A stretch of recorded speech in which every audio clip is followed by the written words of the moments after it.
मनुष्य जवानी भर कमाए और बुढ़ापे में घर के दरवाजे खोल के रख दे, तो क्या ये सही है कि जिसको आना है चोरी करके जाओ? जवानी भर कमाया और बुढ़ापा आया, अंतिम समय है, उसको पता है, वो घर के दरवाजे खोल करके रख दे, कोई भी आकर के मेरी मेहनत की कमाई लेके जाए। मुश्किल है, ऐसा कोई नहीं करेगा। तो अंतिम मोमेंट तक उस धन को संभालते हो, till the last moment of your life, not only the day, not only the hour, but the moment of the life, till ending moment of the life. तो ये धन भी अंत तक संभाल कर रखना है। और अंत तक परहेजगारी का लिबास, परहेजगारी का लिबास।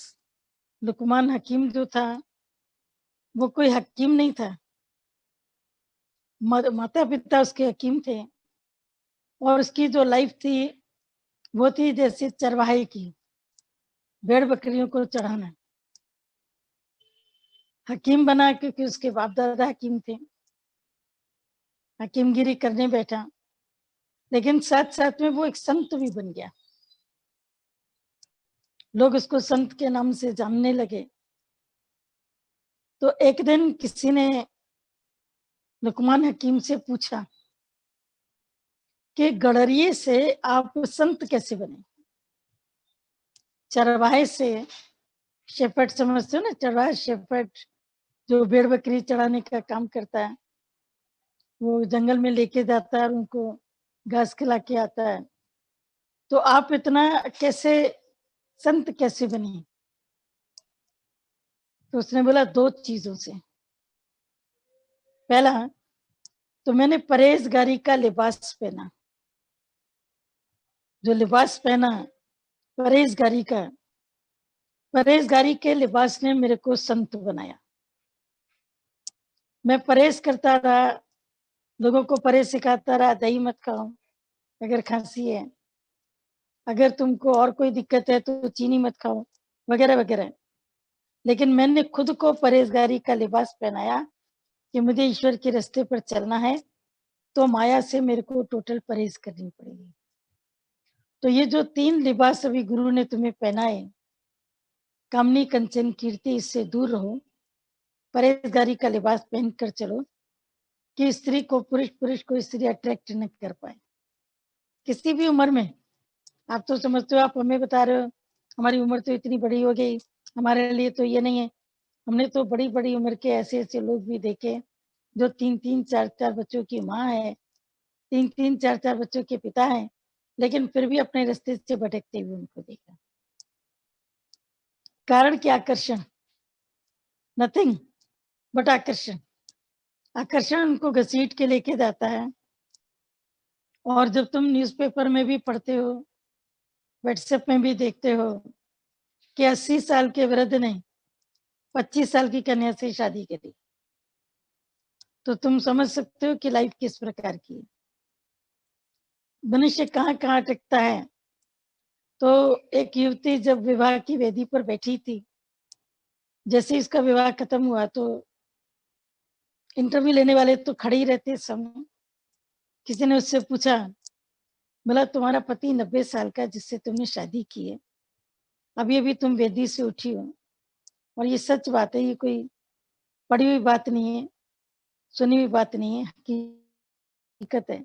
90 साल का तुम्हारा पति और मात्र 30 साल की तुम्हारी उम्र होगी, 28-29 साल की, तुमने इससे शादी क्यों करी? जबकि तुम जानती हो कि तुम्हारा भविष्य सुनहरा नहीं। तुम्हारा इससे विवाह करने का कारण क्या? मतलब सीधी सी बात है, एक तो इनकी इनकम और दूसरा उसके दिन कम। हंसी तो आ रही होगी, सत्संगाल में बैठते तो खुल के हंसते हैं, अब यहाँ तो हंसी भी नहीं सुनाई देगी। एक तो इनकी इनकम, इनकी मैंने पति, इनकम तो समझ ही गए, इनकम उसकी बहुत ज्यादा थी, बहुत करोड़पति, अरबपति, मिलियनियर, बिलियनियर था। तो इतना इसकी इनकम है, और दूसरा इसके दिन कम, तो बहुत ज़्यादा जीने वाला नहीं और मैं काफ़ी हूँ इसको तड़पा-तड़पा कर खत्म करने के लिए। तो बाकी जो पैसा मिलना है, वो तो मेरे को ही मिलेगा ना, मुझे ही मिलेगा ना। तो जब उसी को पैसा मिलना है, तो मनुष्य कैसे स्वार्थ में फँसता है। वो जानता है कि ये व्यक्ति मुझे प्रेम नहीं करता, केवल इसका स्वार्थ है। फिर भी उसके पीछे दौड़ता रहता है, ये काम नहीं कर सके। कंचन न तो जेब में कफ़न में जेब है, न कब्र में अलमारी। फिर भी हाय पैसा, हाय पैसा, हाय पैसा, हाय पैसा। हम तो कभी-कभी किसी से पूछते हैं इस कोरोना काल में, पैसा तुम्हारे कितने काम आया? किसके काम आया? कितनी बड़ी हॉस्पिटलें, कितने खर्चे, सब करने के बाद भी जब कोई व्यक्ति अपने यहाँ के किसी व्यक्ति को बचा नहीं पाता, तो बोलता है ये पैसा किस काम आया? कौन से पंडित, कौन से जप-तप नहीं होते हैं एक व्यक्ति के जीवन के लिए, पर क्या पैसा उसके काम आया क्या? तेरे काम भी नहीं आया, उसके काम भी नहीं आया। तो जो व्यक्ति छोड़ के गया, मनुष्य उससे सीखता नहीं। अगर एक बार सीख जाए, एक बार एक बार सीख जाए, तो हमेशा ज़िंदगी भर के लिए इनकारी हो जाएगा। बोलेगा प्रभु तेरा नाम हमको प्रिय है, हमको धन नहीं प्रिय। और जो ईश्वर के रास्ते पर धन कमाने से इनकारी करते हैं, दादाजी ने कहा कि वो आधा भगवान तो उसी समय हो गया। तो आप बोलोगे तो क्या कटोरा लेके भीख माँगे? ऐसी नौबत कभी आएगी नहीं, कभी नहीं आएगी। क्यों? क्योंकि ईमान से धन कमाना और उतना धन कमाना जितना तेरे लिए ज़रूरी है, बच्चों के लिए छोड़ के जाने का कोई मतलब नहीं है। ये तुम्हारे शास्त्र कहते हैं कि पुत्र अगर सपूत है, तो कमा लेगा। अगर कपूत है, तो वो तो तुम्हारे जीते जी उड़ाता चला जाएगा। और हमने ऐसे कपूतों को जीवन में देखा है कि बाप दिन भर सुबह से लेके रात तक ड्योढ़ी पर बैठा है, दुकान पर बैठा है, पैर उसके सूज जाते हैं, डॉक्टर उसको आराम कहते हैं कि आपके खून का दौरा नीचे की तरफ जा नहीं रहा है, आप मेहरबानी करके कुछ इस तरह का काम करिए जिसमें आपको आराम मिले, पर वो कमाई के पीछे जाता है और बेटा उसको उड़ाता रहता है। इसको बोलते हैं एक व्यक्ति जो अंध हो गया, पुत्र मोह में धृतराष्ट्र की तरह, और कपूत दुर्योधन जो बाप के होते हुए भी बाप की संपत्ति पर मौज करता है। तो ये हो गया कि किसी के लिए ज़्यादा कमाने की ज़रूरत नहीं, अपने लिए जितना धन चाहिए पॉकेट मनी परमात्मा दे रहा है, कम काम से भी परमात्मा देता रहता है। फिर आखिरी कहा जाता है कीर्ति। अंत में मनुष्य कामनी कंचन से भी छूट जाता है, पर कीर्ति का कीड़ा बड़ा ज़बरदस्त है। और ये जो प्रसिद्धि है, ये सिद्धि को डुबो देती है। जो भी तुमने जीवन के अंदर लिया है, गुरु से सिद्धि प्राप्त की है, प्रसिद्धि उसको डुबो देगी। क्योंकि नेम एंड फेम जब से आई, दादा भगवान की ये बात हम लोग माता भगवान के मुँह से बहुत सुनते थे गांधी भवन में कि मान बढ़ाई जब से आई तब से किस्मत फूटी। कोई मान बढ़ाई करे तो हाथ जोड़ करके उसको बोलना मेहरबानी करो, अगर बढ़ाई करनी है तो मेरे गुरु की करना, मेरी कभी भी नहीं करना। कभी भी कोई प्रशस्ति पत्र अपने नाम का मत लेना जिसमें गुरु का नाम न हो। तुम तो कहते हो भगवान की कृपा से मिला, हम कहते हैं जो कुछ मिलता है गुरु की कृपा से। जो गुरुवान है वो समझता है गुरु की कृपा से। भगवान की कृपा होती ही कब है? जब पहले गुरु की कृपा होती है, तो परमात्मा की कृपा गुरु के पीछे अपने आप आती है। पर जे तिस नजर न आवे तब बात न पूछे कोई। पर मनुष्य जब कीर्ति होती है तो भूल जाता है, बोलता है मेरी मेहनत है, मैंने मेहनत करी है, मैं रात रात भर जागा हूँ। लेकिन जिसकी ताकत से जागे हो, उस ताकत को भूल गए। तो गुरु बार बार हमको याद कराता है कि हमेशा गुरु का शुक्राना, अपने शरीर का शुक्राना, घर के लोगों का शुक्राना, निराकार परमात्मा का शुक्राना, हर चीज का शुक्राना करना, लेकिन अपनी प्रसिद्धि पर कभी भी अपना नाम मत आने देना, बोलना सब कुछ गुरु का है। करते हो तुम कन्हैया एहसास हो रहा है। मेरा नाम हो रहा है मत बोलो, जो तुम बोलते हो ना, मेरा आपकी कृपा से सब काम हो रहा है, करते हो तुम कन्हैया, मेरा नाम हो रहा है। मेरा नाम हो रहा है, इसमें भी तेरा इनकार आएगा। करते हो तुम कन्हैया एहसास हो रहा है। इस चीज का एहसास होता है कि अगर दैव योग न हुए, अगर दैव योग न हुए, कोई भी काम तुम नहीं कर पाओगे। भगवत गीता खोल के देखना, 5वें नंबर पर आता है करता है, करण है, पुरुषार्थ है और साधन है सारे, लेकिन लास्ट में आ जाता है दैव योग। 5वें नंबर पर आता है दैव योग, कि अगर परमात्मा की मर्जी न होवे तो जिसके जीवन में जिस भी कार्य में अगर परमात्मा की मर्जी नहीं है, तो मनुष्य टिकट लेकर के खड़ा है, लाखों रुपया खर्च करने के लिए तैयार है, लेकिन परमात्मा की मर्जी नहीं, तो उसका वो काम वहीं का वहीं धरा का धरा रह जाता है। तो प्रत्येक कार्य की सिद्धि के पीछे दैव योग होता है, मध्य में तुम्हारा पुरुषार्थ होता है, आरंभ में परमात्मा की प्रेरणा होती है। बिना उसकी प्रेरणा से काम की शुरुआत नहीं होती, बिना तुम्हारे पुरुषार्थ के काम आगे नहीं बढ़ेगा, बिना उसकी कृपा के दैव योग के कार्य में सिद्धि नहीं आएगी। तुम घर के अंदर मैं बनकर कभी कोई डिश बनाओ, उस दिन वो डिश तुम्हारी अच्छी नहीं बनेगी। जिस दिन प्रभु का नाम लेके के प्रसादी बना रहे हैं, वो डिश बनाओ, कोई ऐसा नहीं होगा जो बिना तारीफ किए जाए। हर एक व्यक्ति तारीफ करेगा कि क्या तो आज आपने प्रसाद बनाया, क्योंकि उस दिन आपकी मैं उसमें नहीं थी। तो अपनी मैं को तो हमेशा नीचे करते जाएं, और ये तब होती है जब गुरु को ऊपर करते जाते हैं। जो व्यक्ति जीवन में गुरु को ऊपर नहीं करते हैं, उनकी मैं आगे आनी है, आज नहीं तो कल, कल नहीं तो बरस बाद। और उनकी मैं जब इतनी बढ़ जाती है, मैं मेरे लिए इसने ऐसा बोला, अरे मैं इसको छोड़ूंगा नहीं।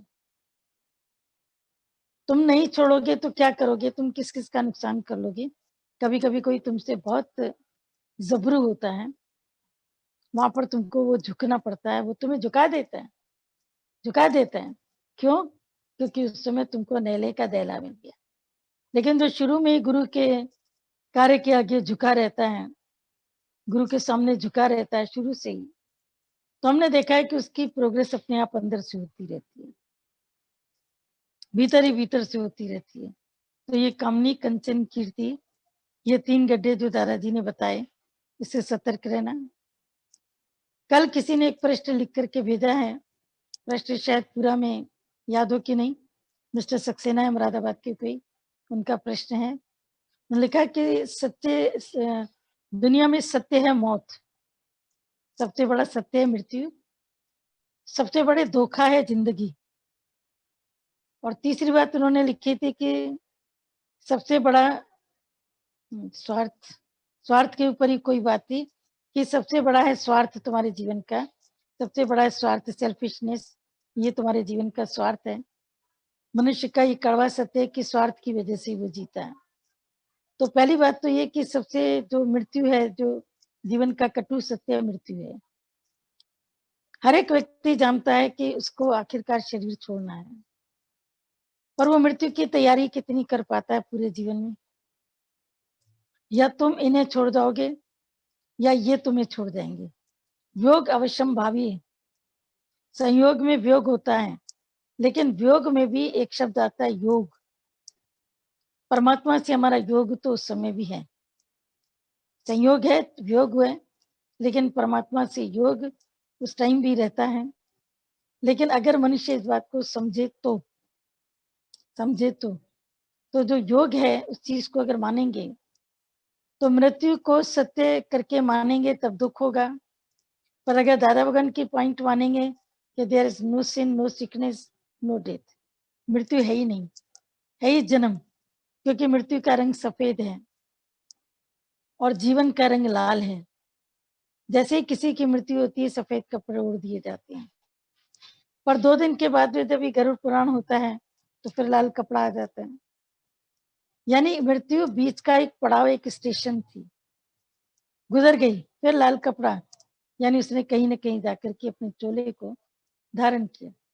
कितने दिन भटकेगा, कहाँ भटकेगा, 12 दिन तक दिया जला के रखते हैं उस जगह पर जहाँ प्राणी का शरीर होता है, कि रूह वहीं भटकती भटकती जीवात्मा आती रहती है, पुराने शरीर को ढूंढती है। इसीलिए बच्चों को या नवविवाहितों को या अनमैरिड लड़कियों को उस कमरे में जाने के लिए मना किया जाता है, क्योंकि उनकी दिल अभी कच्ची है, छोटी है, मजबूत नहीं है। जो बड़े हो गए हैं, जो दुनिया में मृत्यु कई बार देख चुके हैं, उनकी दिल मजबूत होती है, वो उन सब चीजों के ऊपर नहीं आते हैं। पर फिर भी वहां पर दीपक जला कर रखते हैं, क्योंकि दीपक के सामने कोई भूत प्रेत नहीं आता है। पीपल के पेड़ के नीचे इसीलिए दीपक जलाते हैं। सायकाल में तुम्हें याद होगा, अब आजकल तो घरों के आगे पीपल के पेड़ नहीं है, पर यदि पुराने जमाने के लोगों को याद हो, या अभी भी कई लोग जाते होंगे पीपल के पेड़ पर शाम के टाइम पर दिया जलाने के लिए, क्योंकि कहते हैं पीपल के पेड़ पर भूतों का निवास होता है। होता होगा, जो चीज देखी नहीं उसके लिए कैसे कह सकते हैं, पर सुनी हुई चीज है, पढ़ी हुई चीज है, जो भी कुछ है ठीक है, लेकिन आप इस चीज को अच्छे से समझ करके चलो कि आखिरकार तो फिर जीवन नया शुरू हो गया ना। तो death is not a destination, but it is only A station. ये एक पड़ाव है जीवन का, जहाँ थोड़े टाइम के लिए जीव विश्राम करता है और फिर अपनी अनंत यात्रा पर अपने कर्म की थैली को लेकर चल देता है। तो जीवन का सत्य मृत्यु है और सबसे बड़ा धोखा जिंदगी है। जिस किसी ने भी लिखा है उसने अपने तजर्बे से लिखा है कि सबसे बड़ा धोखा जिंदगी है, क्योंकि जिंदगी पर तुम कितना विश्वास रखते हो, मैं कल ये करूंगा, और शाम को वो व्यक्ति है ही नहीं। मैं दिवाली मनाऊंगा और शाम को वो है ही नहीं। मैं होली के लिए नए कपड़े लेके आया हूँ और वो सुबह को है ही नहीं, खुद है ही नहीं, क्योंकि उसकी जिंदगी ने उसको धोखा दिया। वो जीना चाहता था। कोई भी कम उम्र में दुनिया को नहीं छोड़ना चाहता है। जब शरीर उसको दुख देने लगता है, तकलीफ देने लगता है, तब शरीर को छोड़ने के लिए बोलता है भगवान को, भगवान अब नहीं चाहिए। पर जब तक शरीर से सुख मिलता है, तब तक शरीर छोड़ने की कल्पना भी कहाँ करता है, और करेगा भी नहीं। तो जो सबसे बड़ा धोखा है जिंदगी, क्योंकि तुम जिंदगी पर भरोसा करते हो और जिंदगी पल पल तुम्हें नचाती रहती है, कभी अपनों की, कभी अपनी, कभी बच्चों की, कभी परिवार की। और नतीजा उसका क्या निकलता है कि धोखा तुम्हें कितना मिलता रहता है जिंदगी के अंदर, तुम लेकिन फिर भी मनुष्य धोखा यानी धो धो के खा, फिर उसको धो धो के खाता ही रहता है। एक का धोखा मिला जिंदगी का, फिर दूसरे की जिंदगी पे भरोसा करता है। पति चला गया तो बेटे पर बहुत विश्वास है, बेटा प्रेम नहीं करता है तो पोते पर विश्वास है, और पोता जिस दिन आकर खबर देता है, नानी कल से तो मैं हॉस्टल में जा रहा हूँ, मैं तो यहाँ पर रुकूंगा ही नहीं, अब तो मेरा वहां पर एडमिशन हो गया है।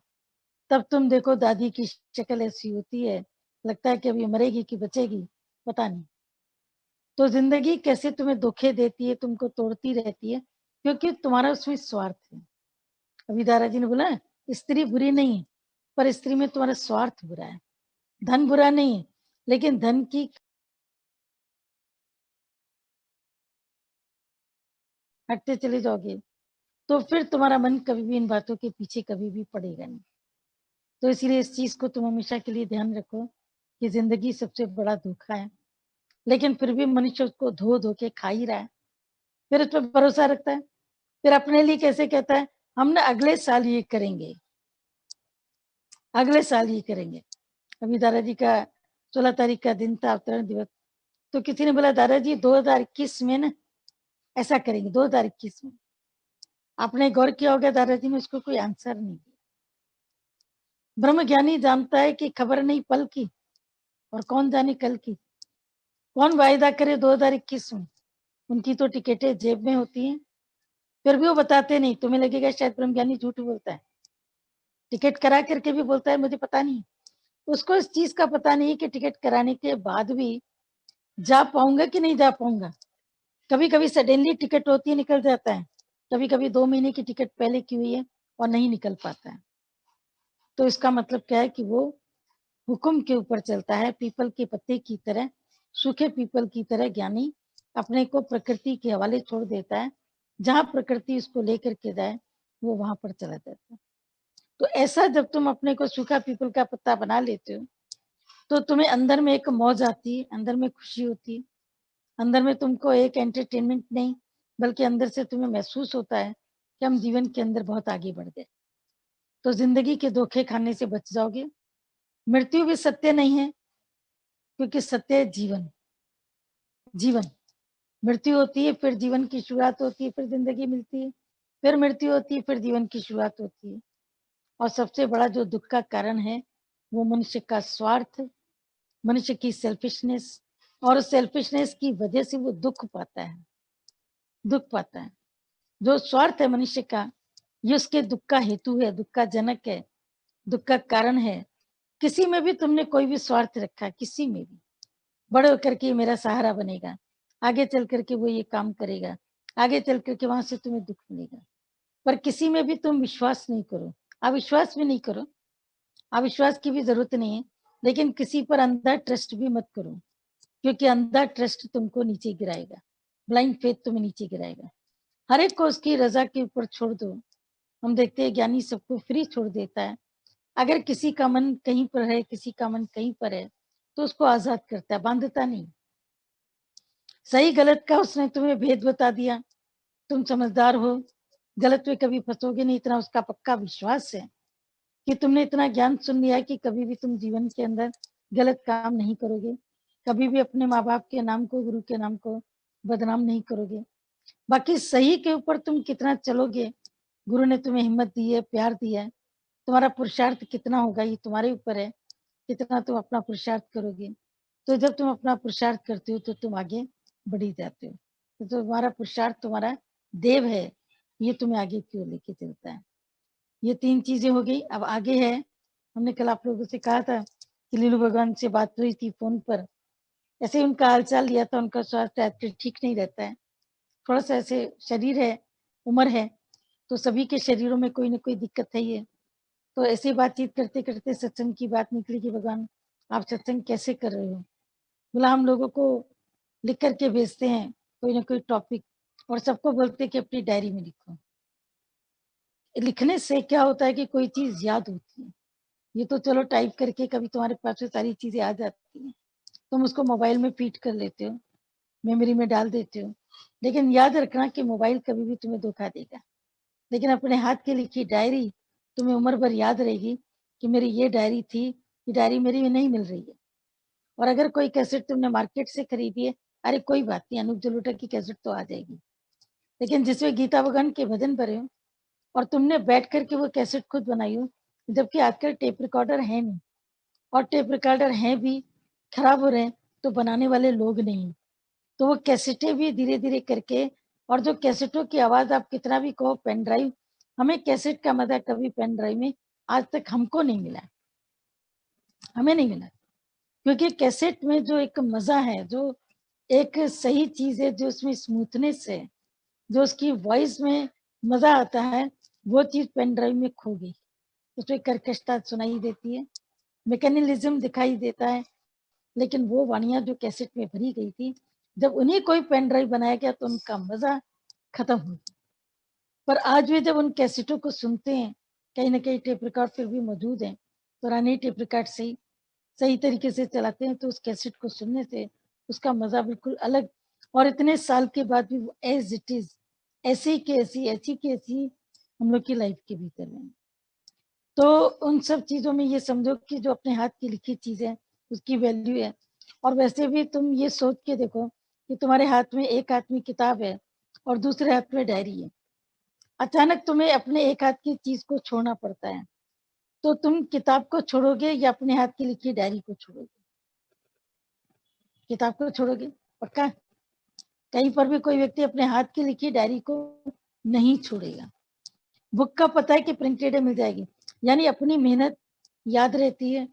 तो जब तुम खुद भी डायरियां लिखते हो, वाणियां बनाते हो, जब तुम लोगों को प्रोजेक्ट मिलते हैं, हम देखते हैं तुम लोग मन लगा के प्रोजेक्ट पे काम करते हो। जब आपका जुलाई आता है तो गुरु महिमा का प्रोजेक्ट मिलता है, 29 अप्रैल पे बड़े दादा भगवान के पॉइंट लिखो, 7 जून पर गीता भगवान के पॉइंट लिखो, 16 सितंबर आती है तो दादाजी की जो बातें अच्छी लगती है तुम वो लिखो। प्रोजेक्ट बनते ही बनते रहते हैं, न जाने कितनी फाइलें आप लोगों की बनी पड़ी है। तो वो फाइलें चाहे आपको वापस कर दी जाती है देख के, नहीं वापस होती है तो आप लेके भी जाते हो, अच्छा करते हो, क्योंकि यहाँ इधर उधर हो जाए तो उससे अच्छा है कि किसी के काम आए।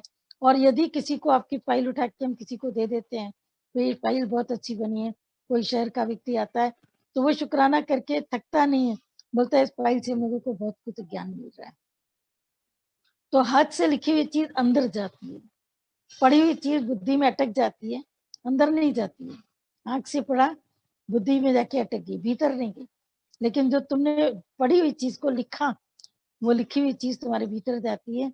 गीता भगवान के टाइम पर कायदा था, बड़े दादा भगवान के टाइम पर कायदा था कि कभी भी हम लोग कोई भी चीजें टाइप नहीं करवा सकते थे। आगे चल के वो कुछ चीजें चेंज हुई, अभी तो बहुत कुछ चेंज हो गया, जमाने के साथ में चलना ही पड़ता है। अगर न चले तो बहुत पीछे ही रह जाएंगे, बहुत ही पीछे रह जाएंगे। अगर जमाने के साथ न चले होते तो 15 तारीख और 16 तारीख का एंजॉयमेंट भी कभी कर नहीं पाते। और गुरु की भी याद आती रहती, दिन भर घर में उड़ते रहते, सड़ते रहते, मायावी बातों का अटैक होता। लेकिन आज जूम का तुम पूरा इंजॉय करते हो, यूट्यूब पर दादा भगवान का सत्संग तुम इंजॉय करते हो, पूरा सत्संग तुम लेते हो। अब ये इसमें जो टॉपिक उन्होंने बोले हैं, दादा भगवान की तरह एक एक टॉपिक के ऊपर उन्होंने वाणी अपनी दी है, और लिखने वाले ने भी बहुत अच्छे से लिखा है, उसमें कोई हेर फेर नहीं करी है। तो 1 तारीख से उन्होंने शुरू किया है, 1 सितंबर से, और 20 सितंबर तक की चीजें हमारे पास आई हैं। हम चाहेंगे कि और भी आते रहें, शायद 25 सितंबर तक है, 25/9/2020, 25 तारीख। तो पहली तारीख का ये जो सत्संग मतलब उन्होंने दिया वाणी, वो है सहज प्रकृति। मनुष्य अपनी प्रकृति में सहज नहीं है, सहज माने नॉर्मल। अब वो कैसे, उसको हम पढ़ते जाएंगे, बीच में बोलेंगे तो टॉपिक बीच में टूटेगा, पढ़ के फिर उसके बाद उसको क्लियर करते हैं। जीवन में हम सबको समय बहुत मिला है, योग तपस्या के बल पर संयम नियम के द्वारा बहुत कुछ ज्ञान प्राप्त कर सकते हैं। परंतु कोई गुरु जीवन में न होने के कारण हम आलसी होकर जगत में मनमानी तरीके से चलते हैं, कभी जीवन की कीमत ही नहीं जानते, इंद्रियों के विषय सुख में अटक कर जीवन का कीमती समय यूं ही गवा देते हैं। दुनिया की देखा देखी करते हुए भोग विलास में सारी प्रकृतियों को लोभ इच्छा से बटोरते हैं।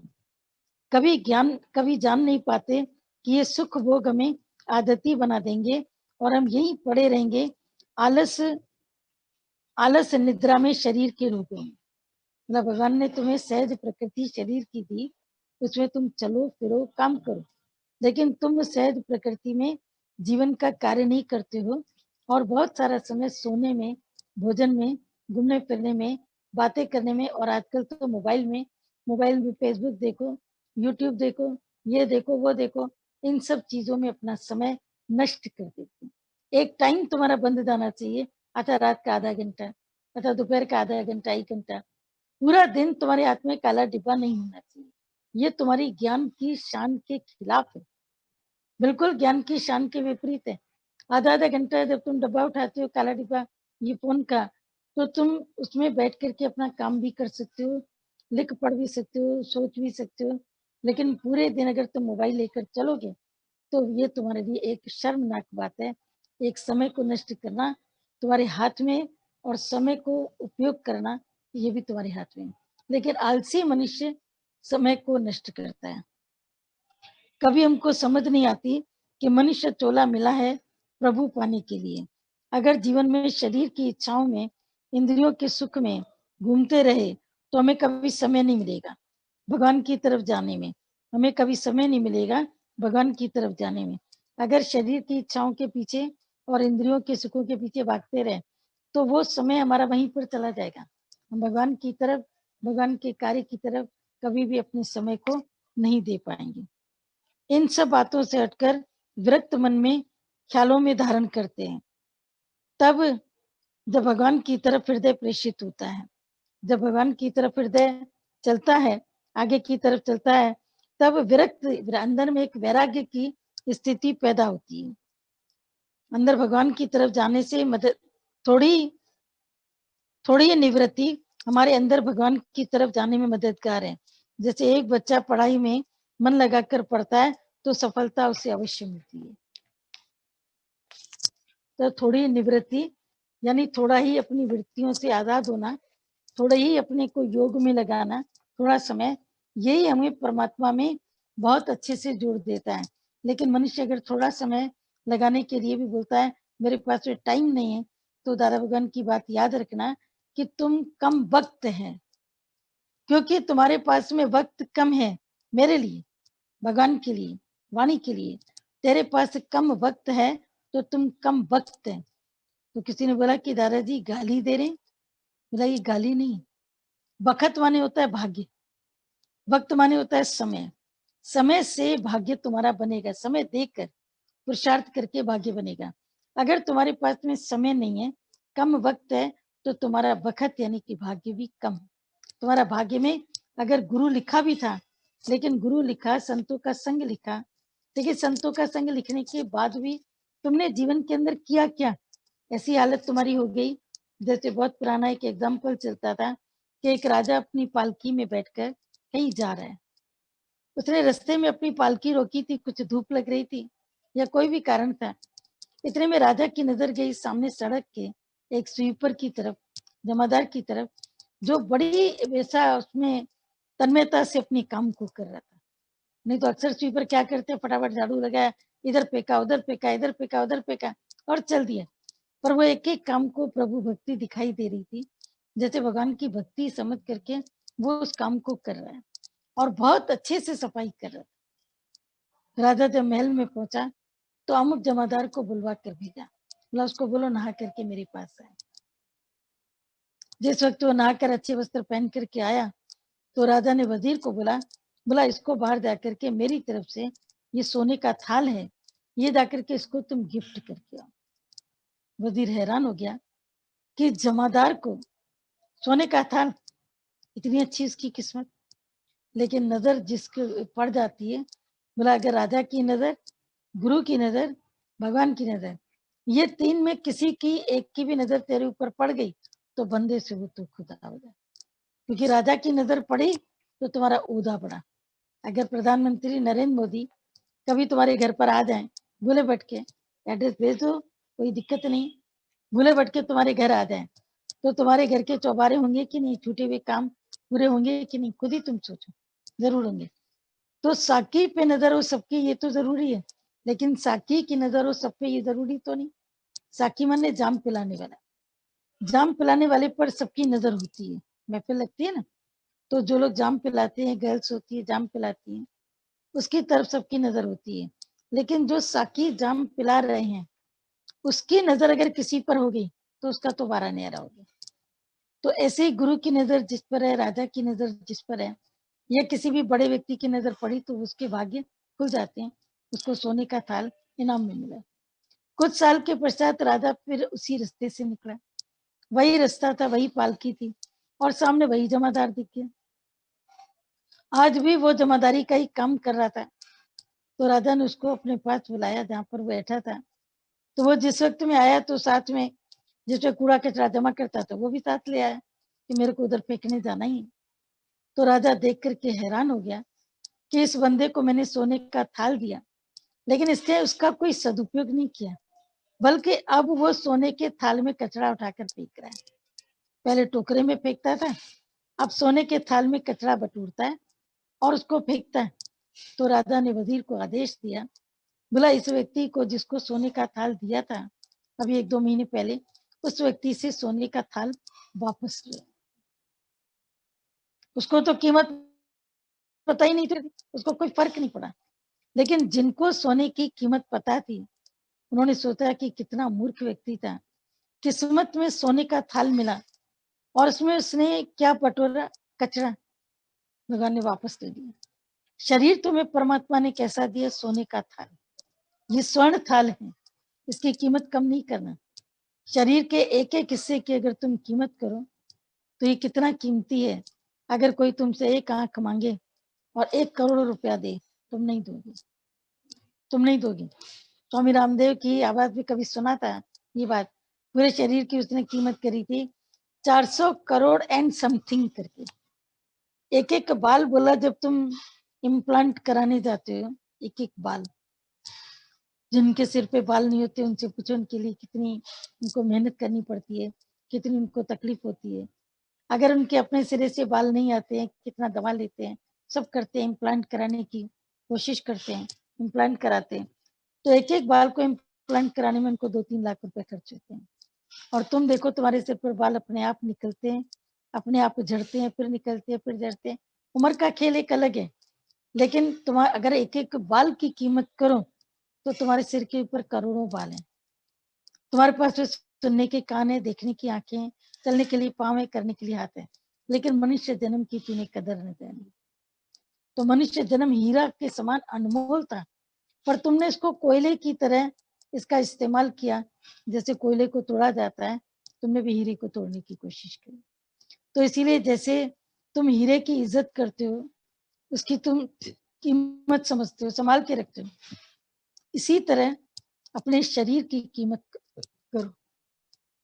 इसको दुनिया की चीजों के विषयों में मत रोल रे। विषयों में जो तुमने विश्व में अपने शरीर को रुला दिया है, चिंता करके। चिंता किसकी कर रहे हो? धन की। धन की चिंता। धन की चिंता करते हो तुम बेवकूफ हो कि समझदार हो, ज्ञानी हो? अपने से पूछो, एम आई ज्ञानी? जब कभी सवाल उठे मन में तो अपने से पूछना कि एम आई ज्ञानी? ये दुनिया तुम्हारा रैन बसेरा, कब आओगे कब जाओगे इसका कुछ पता नहीं। मतलब कि क्या तुम्हारी है स्थिति, क्या है तुम्हारी हालत, क्या है? मतलब 4 दिन के पाहुने मानुख राखी जात। तुम्हारे शरीर का नाम मनुष्य रखा, लेकिन 4 दिन की तुम्हारी जिंदगी थी, और तुमने बड़े बड़े गांव अपने बना लिए, बड़े महल।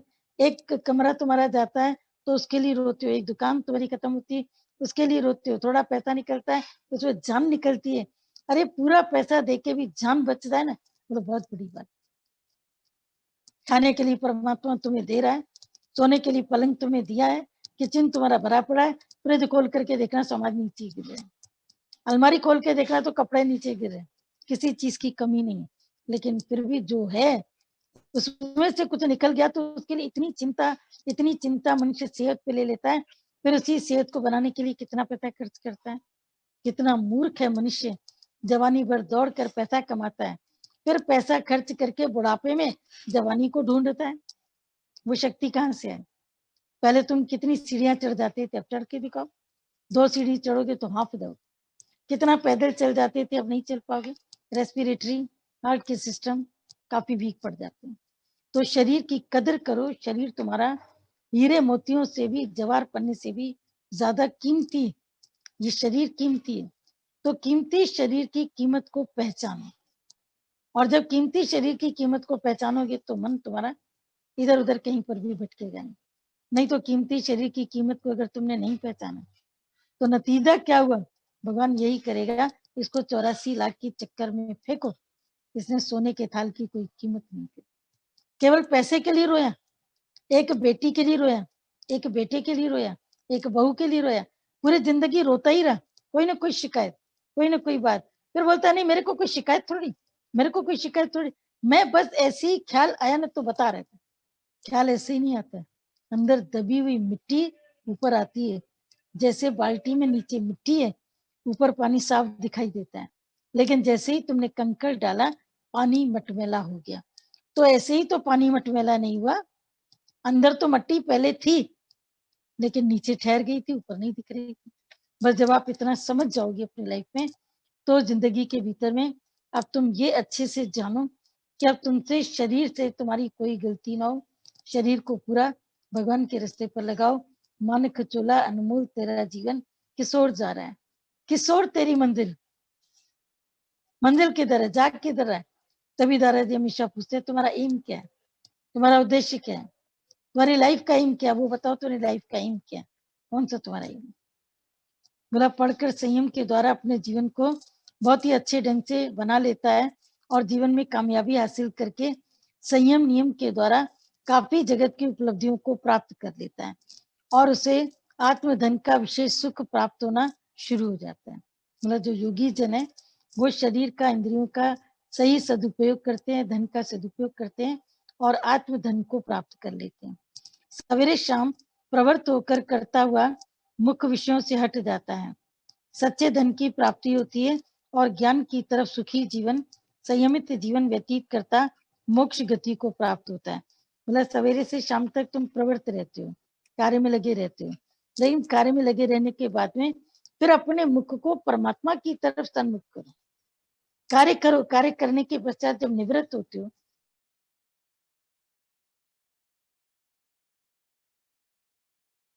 करके बैठे भी तो कोने का कमरा ढूंढेंगे। हम तो कभी कभी हैरान होते हैं कि कमरा उनको मिल जाता है, पंखा चलाया, बैठ गए, आपस में ही बातें करें। आपस में बातें करने के लिए तुम लोग बैठे थे, यहाँ पर आए थे, आपस में बातें करने के लिए तुम लोग आए थे। जैसे ही समय मिले तुरंत गुरु के पास बैठ के 2 वचन वाणी के तुम ले लो, नहीं तो जीवन तुम्हारी व्यर्थ है। तुम गंगा के किनारे बैठा और गंगा जल से तुमने स्नान न किया तो तुम्हारा जीवन तो बेकार, बिल्कुल ही बेकार। तो तुम्हारा जीवन बिल्कुल ही बेकार है। क्यों बेकार है? क्योंकि गंगा के जल में तुमने स्नान किया, लेकिन स्नान करने के बाद भी तुम्हारी जीवन एकदम बेकार की हो गई। क्यों? क्योंकि गंगा के किनारे बैठे और गंगा जल को तुमने सुख नहीं दिया। तो गंगा के किनारे बैठ मूर्ख रोए रे रोए। फिर आगे कि गुरु का संग उसे जीवन में खड़ा करने के लिए मददगार है। जैसे जैसे समय चलता जाता है संग की मजबूती इससे आ जाती है और बड़े संयम नियम के साथ एक एक दिन गुजारता है। जीवन की दृढ़ता सत्संग के संग से, इंद्रियों के संयम से आप ही आ जाती है। जानने लगता है कि जीवन का उद्देश्य क्या है।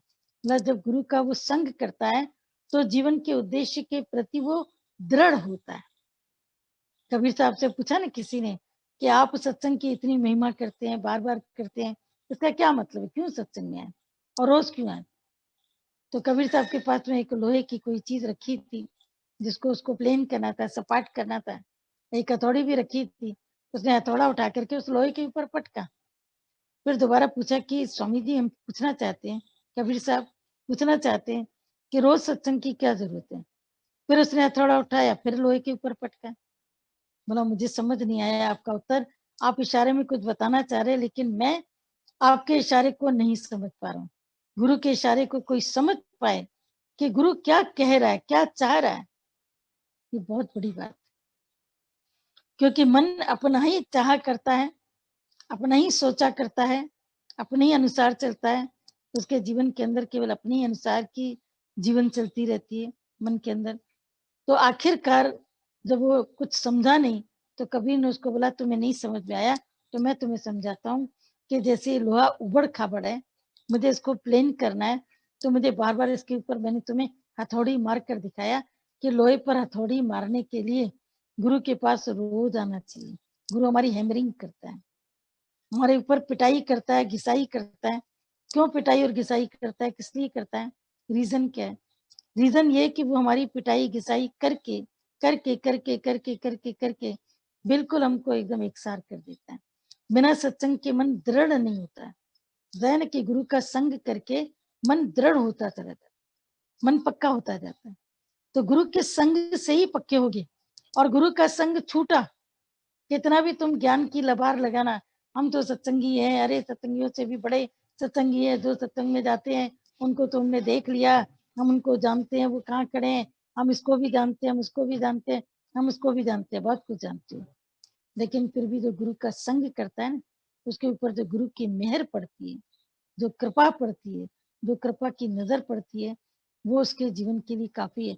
और वो गुरु के संग में खुश भी है, क्योंकि वो कहता है कि और कुछ मिले ना मिले, मुझे गरज न और सहारों की, एक तेरा सहारा काफी।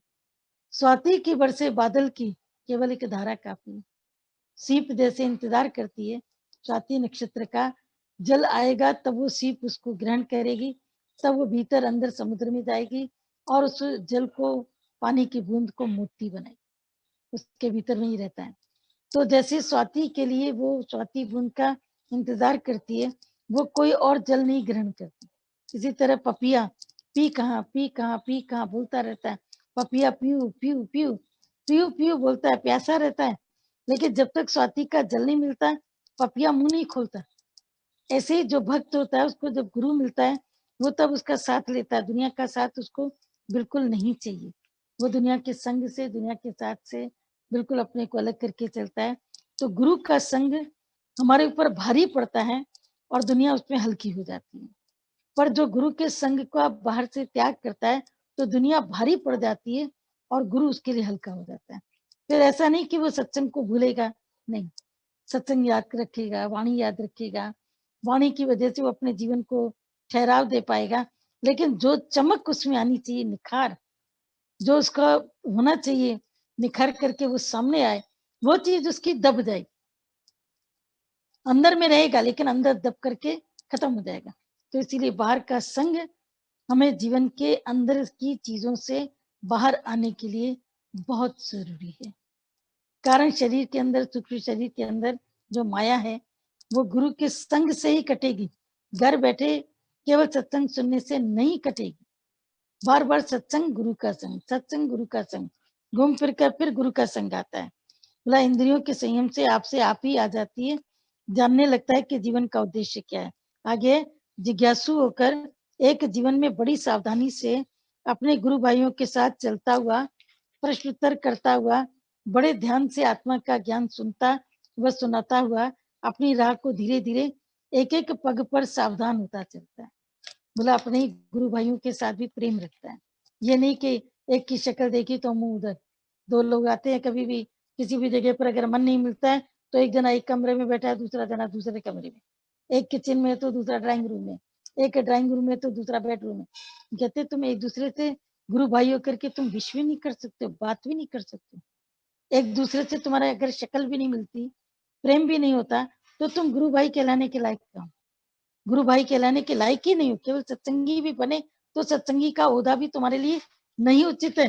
सत्संगी का ओहदा उचित है जब अंदर में तुम्हारे प्रेम, अंदर में प्रेम एक दूसरे के लिए रखना बहुत जरूरी है। चाहे कोई तुम्हारे अनुसार हो, चाहे तुम्हारे विपरीत हो, हरिओम करना, प्रेम करना। अभी आजकल तो गले नहीं मिलते, पहले भी नहीं मिलते थे सत्संग में, लेकिन हाथ मिलाना या उससे उसका हाल पूछना, क्या हाल है, कैसे है, कितने बजे आए, नॉर्मल बात तो कर सकते हो। नॉर्मल पानी तो किसी को पिला सकते हो, नॉर्मल किसी को खाने के लिए कोई चीज तो दे सकते हो। बिल्कुल एब नॉर्मल व्यवहार करते हैं। एब नॉर्मल व्यवहार में एबनॉर्मेलिटी आ जाती है। किसी व्यक्ति विशेष के प्रति क्यों आती है? क्योंकि मन से नहीं मिलता। लेकिन यहाँ पर बोला कि गुरु भाइयों से प्रेम करता हुआ, संयमित जीवन को जीता हुआ, नियमित दिनचर्या में रहता हुआ, गुरु का संग करता हुआ जो जीवन में आगे बढ़े वही परम पद को प्राप्त करता है। आत्मा का ज्ञान सुनता सुनाता हुआ अपनी राह को धीरे धीरे एक एक पग पर सावधान होकर के चलता है। सावधानी हटी दुर्घटना की। किसी से बात करते हो, क्या बात किया, दूसरे की या अपनी की। कुछ भी जीवन में तुम्हारे आता है उसमें अपनी सावधानी जरूरी है, दूसरे को सावधान करने की जरूरत नहीं है। आप रास्ते पर जब गाड़ी लेकर चलते हैं तो दूसरे व्यक्ति को हॉर्न देकर के कुछ कहते हैं या अपनी गाड़ी को बचा बचा करके चलते हैं। न एक्सीडेंट करना है, न एक्सीडेंट होने देना है। उसके लिए तुम्हारा ध्यान किस पर रहता है, दूसरे की ड्राइविंग पर या अपनी ड्राइविंग पर। अगर तुम दूसरे की ड्राइविंग देखोगे, वे कितनी हैश ड्राइविंग है इसकी, कितनी रफ ड्राइविंग है। अब कितनी भी रैश ड्राइविंग है, कितनी भी रफ ड्राइविंग है, तुम क्या करोगे इसके लिए? कुछ कर पाओगे? कुछ कर पाओगे? नहीं कर पाओगे। तो इसीलिए हर एक व्यक्ति को तुम फ्री छोड़ो, किसी के भी पीछे मत जाओ। मतलब संयोगवश उत्तम जिज्ञासु इसके दोस्त बन जाते हैं और बड़े आराम से सहज प्रकृति बना लेता है। अब ये पूरी सहज प्रकृति को जो बनाने का जो इनका जो टॉपिक का मतलब है कि सहज प्रकृति बनती कब है? जब तुम्हारे अपने गुरु भाई भी इतने मित्र बन जाते हैं, आना जाना, प्रेम प्यार से बैठना, साधु संगत के बीच में, कभी किसी को प्यार से कुछ दे के आना, कभी किसी का प्यार से कुछ खा के आना। अंदर में प्यार तो रखे, प्यार ही अंदर का बिल्कुल खाली हो जाता है, खत्म हो जाता है। शिकायती जीवन ऐसी भर जाती है, ऐसी भर जाती है, अंदर का प्रेम खाली हो जाता है। प्रेम तो बना के रखो अंदर से। जब तुम प्रेम बना के रखोगे तो तुम्हारी जीवन भी आगे बढ़ेगी। प्लस संयोगवश उत्तम जिज्ञासु इसके दोस्त बन जाते हैं और बड़े आराम से सहज प्रकृति बना लेता है। जैसे बाह्य प्रकृति, मन का आचरण, दूसरों का व्यवहार, दूसरों का संबंधियों का व्यवहार बड़े प्रेम पूर्वक सुनता है, देखता है, अनुभव करता है। हम सबके सत्संग में गुरु से साथी, गुरु से काफी जने ये सवाल पूछते हैं कि सहज प्रकृति में कैसे चले। गुरु ने उत्तर दिया कि सहज प्रकृति ज्ञानी की बड़ी आसान होती है। जैसा बाहर वैसा ही प्रेम से अंदर भगवान देखता हुआ, किसी भी कर्मों से दोष न निकालता, गुरु महिमा में जागा हुआ, संयम नियम को पालता हुआ, अधिक भाषा के बोल नहीं बोलता, विश्वास से विचारों में भी उलझता नहीं, भगवान भगवान का ध्यान करते सरलता से सारी प्रकृति में घूमता, कर्म करता, मोक्ष गति को प्राप्त करता है। सहज प्रकृति ज्ञानी अपने हृदय में इच्छाओं को जन्म न देकर और अभिमान को उत्तेजित न करके जैसी हालत सामने आती है या शब्दों के द्वारा प्रकृति बदलती है और समय बदलता है, उसी के अनुसार अपने को ढाल देता है। कितनी सारी चीजें हैं कि किसी का कर्म न देखे, किसी से द्वेष न करे, किसी की गलतियां न निकाले, हर एक अपने अपने अनुसार करनी आपो अपनी के नेड़े के दूर। अपनी कर्म से कोई पास आएगा, कोई दूर जाएगा, कोई नजदीक होगा, कोई प्रेम करेगा, कोई नहीं करेगा। लेकिन हम क्यों किसी का कर्म देखे? ठीक है ना, उसकी कोई मजबूरी होगी। हर एक व्यक्ति की मजबूरी को जानो, न जाने उसके क्या लिमिटेशंस हैं, न जाने उसके क्या रेस्ट्रिक्शंस हैं। तो किसी के लिए कर्म बनाने का मतलब नहीं। हाँ, ये ठीक है कि अगर तुम गुरु के पद पर हो और तुम ज्ञान सुना रहे हो तो सबको उसकी गलती का एहसास कराना जरूरी है। लेकिन यदि कोई व्यक्ति एहसास न करना चाहे और एहसास करने के बदले एहसान जताए, गलती करके भी अपना एहसान जताए कि आई एम राइट, तो ऐसे व्यक्ति को गुरु क्या कहता है कि अब तुम्हारा पार करने के लिए परमात्मा निराकार भी किसी को भेजने वाला नहीं है, क्योंकि तुम स्वयं अपनी गलती को महसूस नहीं करते और गुरु के बताने पर भी तुम सहज नहीं होते। सहज प्रकृति वाला बोला कम बोलता हुआ, अपने विचारों में भी उलझता नहीं। ये बात बड़े काम की थी कि अपने विचारों में भी उलझता नहीं। अंदर कितने विचार उठते हैं, बहुत सारे उठते हैं। अपने विचारों में भी उसकी कोई उलझन आती है, तुरंत गुरु से पूछ के ये उलझन आई है। ये नहीं कि बार बार समस्या बताई फिर वहीं खड़े, फिर 10 साल बाद वही, 5 साल बाद वही, 2 साल बाद वही बातें जब तुम्हारे मन से निकलती हैं तो समझ में आ जाता है कि तुम टाइम पास कर रहे हो, सत्संग नहीं सुन रहे हो, तुम टाइम पास कर रहे हो। You are killing the time. सत्संग में भी तुम टाइम को किल कर रहे हो, you are passing the time. लेकिन ये पासिंग पार्सल का गेम सत्संग नहीं। सत्संग है अपने को इम्प्रूव करने का, अपने को ऊपर उठाने का, अपने को आगे ले जाने का। तो जब तुम सत्संग में अपने को आगे ले जाते हो तो इसमें जो भी गुरु भाई तुम्हें मिलते हैं उनका नेचर जैसा भी है, क्योंकि सबका नेचर एक साथ तो हो नहीं सकता है। परमात्मा ने सबका नेचर एक सा नहीं बनाया, सबकी उंगलियां एक सी नहीं बनाई। और कितना आश्चर्यजनक होता है ये सोचकर, आश्चर्यजनक होता है ये सोचकर कि दुनिया में जितने भी लोग अब तक आए या जितने गए, सृष्टि के कितने करोड़ों अरबों खरबों मनुष्य आए, सबके फिंगरप्रिंट्स अलग हैं, सबके। खासकर जो थंब प्रिंट होता है वो तो किसी का किसी से भी मिलता नहीं।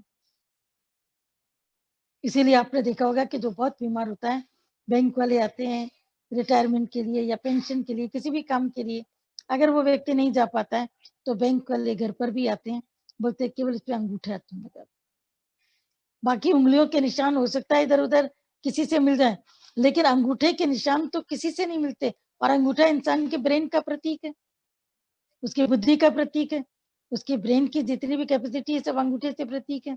अंगूठे में दर्द है, इसका मतलब सिर में कोई ना कोई दिक्कत आ रही, कोई ना कोई परेशानी आ रही। अंगूठे से तुम्हारा काफी जो ऊपर का हिस्सा है, यही पूरा अंगूठा, ये जितना भी ऊपर का हिस्सा है, इसमें कोई भी दिक्कत होती है अपने अंगूठे को तुम प्रेस करो, उसी से ही तुम्हें पता लग जाएगा कि अंगूठे के प्रेस करते ही कि यहाँ तकलीफ है, वाकई तकलीफ है। तो बस इतना समझो, सत्संग अभी इतना सुन लिया है, अभी भी वाणी इतनी चलिए कि अपने को सहज बनाने के लिए शुरू में बहुत असहज होना पड़ता है, समझा? अपने को नॉर्मल करने के लिए पहले एबनॉर्मल बनना पड़ेगा। एबनॉर्मल किस चीज के लिए? ज्ञान सुने, सुनाए, लिखे, पढ़े, दुनिया कहेंगे ये तो पागल हो गई, पागल हो गया, पागल हो गया, गुरु के पीछे पागल हो, क्या है ना, कहने दो। एक कान से सुनो, दूसरे कान से निकाल दो, और सही चीज के लिए पागल हुए है ना। और देखें तो देखा पागल है सब संसार, सारी दुनिया पागल है। कोई देखा धन का पागल, वो धन के पीछे भाग रहा है, किसी को देखो तो किसी कहीं भाग रहा है, किसी को देखो कहीं भाग रहा है। कितने तुमको भागने वाले लोग मिलते हैं जो इसके उसके पीछे भाग रहे हैं। लेकिन कोई देखा हरि का पागल, मतलब हरि भगत भी पागल है, देखे गोविंद के मत वाले, वो गोविंद के मत वाले होते हैं, वो भी पागल होते हैं, लेकिन वो पागल होकर के गल माने वस्तु को, तत्व को प्राप्त कर लेते हैं। पागल कहते हैं ना, गल तो सुन रही, गल तो समझ रही, बोलते हैं ना पंजाबी में। गल माने तत्व, बात तो समझो। वो पा लेते, भगवान को अंदर से पा लेते।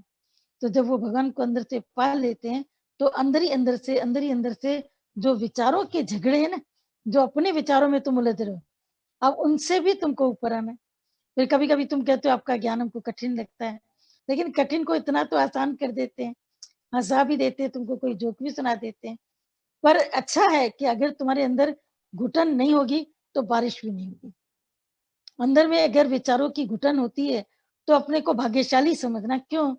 क्योंकि जब दही मथी जाती है, तो मथने के टाइम पर दही को कोई अच्छा नहीं लगता होगा। बेचारी अंदर से कोसती भी होगी, पर उसमें जाम तो है नहीं, जो कुछ बोल पाए।